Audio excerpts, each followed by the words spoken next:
Assalamualaikum warahmatullahi wabarakatuh. Selamat datang di kisah inspirasi kehidupan. Kali ini akan disajikan kisah inspiratif yang faktanya pun sudah terjadi dan semoga menjadi penguat hati Anda. Beginilah cara malaikat maut mencabut nyawa mukmin. Sekiranya sakaratul maut itu kira-kira 300 kali sakitnya dipukul pedang. Kematian pasti akan datang kepada setiap makhluk yang bernyawa. Dalam Islam, malaikat yang bertugas untuk mencabut nyawa seluruh makhluk hidup ciptaan Allah Subhanahu wa Ta'ala adalah malaikat Israil. Tentunya malaikat Israil punya cara bagaimana mencabut nyawa manusia, tergantung dari amal perbuatan semasa hidupnya. Namun baik buruknya amal seseorang, peristiwa terpisahnya nyawa dengan raga tetap teramat menyakitkan. Rasulullah Shallallahu Alaihi Wasallam bersabda, sekiranya sakaratul maut itu kira-kira 300 kali sakitnya dipukul pedang. Hadis riwayat Ibnu Abu Dunya. Nabi Idris alaihi salam yang memohon kepada Allah Subhanahu wa Ta'ala agar malaikat Israil melakukan cara terlembut dan halus dalam mencabut nyawanya, masih tetap merasakan sakit yang luar biasa. Bagaimanakah rasa mati itu, sahabatku? Tanya malaikat Israil. 1000 kali lebih sakit dari binatang hidup yang dikuliti, jawab Nabi Idris alaihi salam. Caraku yang lemah lembut itu baru kulakukan terhadapmu, kata malaikat Israil. Sakaratul maut paling ringan dan halus pun masih meninggalkan rasa sakitnya.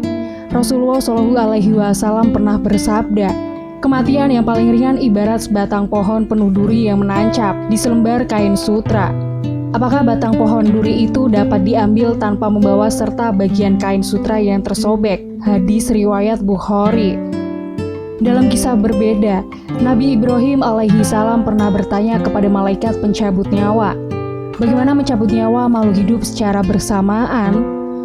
Malaikat pencabut nyawa pun menjawab, aku akan panggil ruh-ruh tersebut dengan izin Allah Subhanahu wa Ta'ala hingga semuanya berada di antara dua jariku.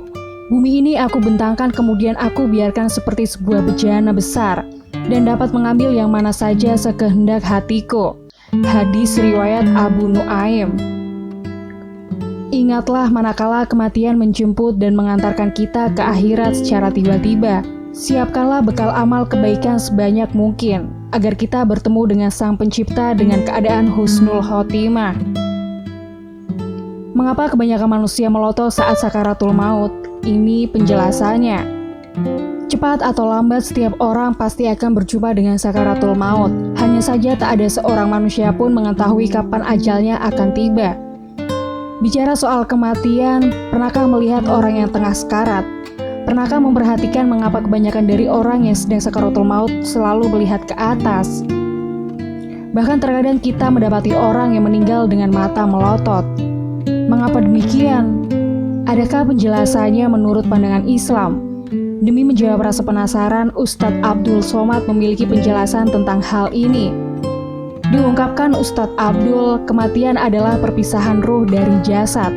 Ketika seseorang dicabut nyawanya oleh malaikat maut, maka ruhnya akan keluar lewat atas kepala, sehingga ia kaget melihat keluarnya ruh tersebut, sehingga matanya pun melotot.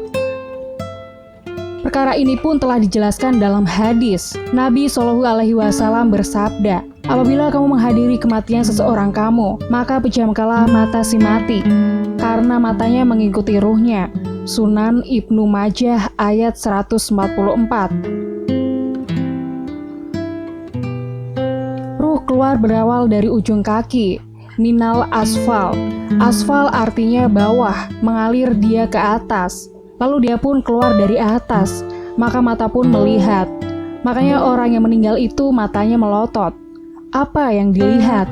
Ruhnya keluar. Terang alumni Universitas Al-Azhar Mesir dan Universitas Darul Hadis Maroko ini, sakaratul maut ini sangat berat apabila bagi orang-orang yang zolim dan kufur kepada Allah. Alangkah dahsyatnya sekiranya kamu melihat di waktu orang-orang yang zolim berada dalam tekanan-tekanan sakaratul maut.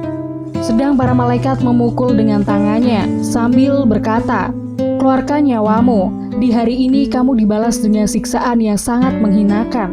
karena kamu selalu mengatakan terhadap Allah perkataan yang tidak benar, dan karena kamu selalu menyombongkan diri terhadap ayat-ayatnya. Quran Surat Al-An'am ayat 93. Kisahnya pun berakhir sampai di sini. Semoga menginspirasi dan sampai jumpa di kisah-kisah inspiratif lainnya. Wassalamualaikum warahmatullahi wabarakatuh.